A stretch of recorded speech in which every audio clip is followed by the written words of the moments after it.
Hi friends, lucky రెసిపీకి స్వాగతం. ఈరోజు మీకు నేను చూపించబోయే రెసిపీ రాగి పిండి రొట్టి. దీన్ని ఎలా తయారు చేసుకోవాలో దీనికి కావాల్సిన పదార్థాలు ఇప్పుడు చెప్తాను. రాగి రొట్టికి కావాల్సిన పదార్థాలు: 1 కప్పు రాగి పిండి, 1 కప్పు బియ్యం పిండి, నానబెట్టుకున్న పెసరపప్పు, సన్నగా తురుము పెట్టుకున్న క్యారెట్, తరిగిన ఆనియన్స్, తరిగిన అల్లం, తరిగిన పచ్చిమిర్చి, కొంచెం జీలకర్ర. ఇప్పుడు ఎలా చేసుకోవాలో చెప్తాను. ఇప్పుడు స్టవ్ పైన గిన్నె పెట్టుకొని 1 కప్పు రాగిపిండి, 1 కప్పు బియ్యం పిండికి 2.5 కప్పులు వాటర్ పెట్టుకొని కొంచెం జీలకర్ర వేసుకొని తగినంత సాల్ట్ వేసుకొని నీళ్ళు మరగనిద్దాం. ఇలా నీళ్ళు మరిగిన తర్వాత ముందుగా నానబెట్టుకున్న పెసరపప్పు వేసుకుందాం.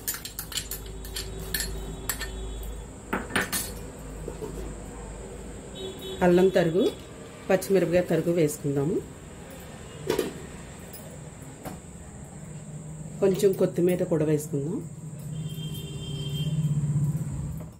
ఇప్పుడు ఈ బియ్యం పిండి రాగి పిండి కలిపి వేసుకొని ఉండలు పట్టకుండా కలుపుకుందాం.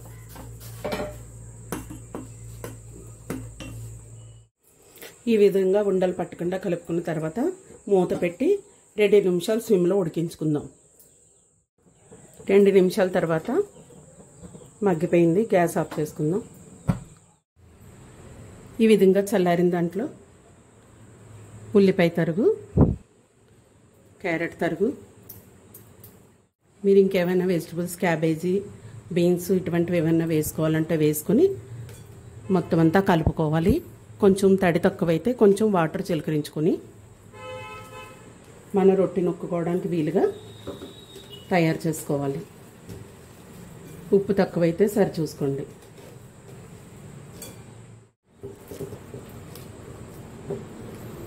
ఈ విధంగా రొట్టి నొక్కుకోవడానికి సరిపడగా పిండిని తయారు చేసుకోండి.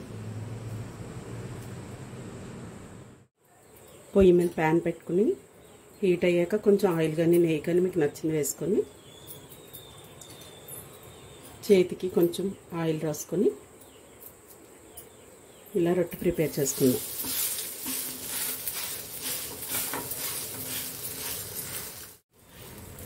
ఇలా చేసుకున్న తర్వాత ఇలా చిన్న చిన్న హోల్స్ పెట్టుకొని కొంచెం ఆయిల్ మళ్ళీ వేసుకుందాం.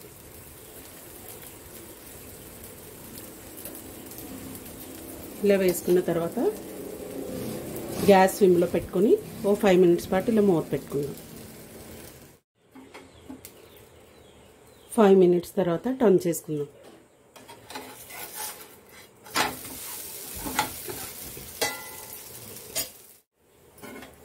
రెండో వైపు కూడా రొట్టి వేగిపోయిందండి. ఇప్పుడు ప్లేట్లో తీసుకుందాం.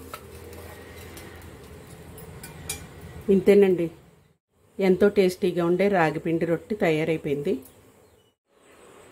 దీన్ని వేడివేడిగా అల్లం చట్నీతో తింటే చాలా రుచిగా ఉంటుంది. అందరూ తప్పకుండా ట్రై చేయండి. నచ్చితే లైక్ చేయండి, షేర్ చేయండి, సబ్స్క్రైబ్ చేయండి. Thank you for watching.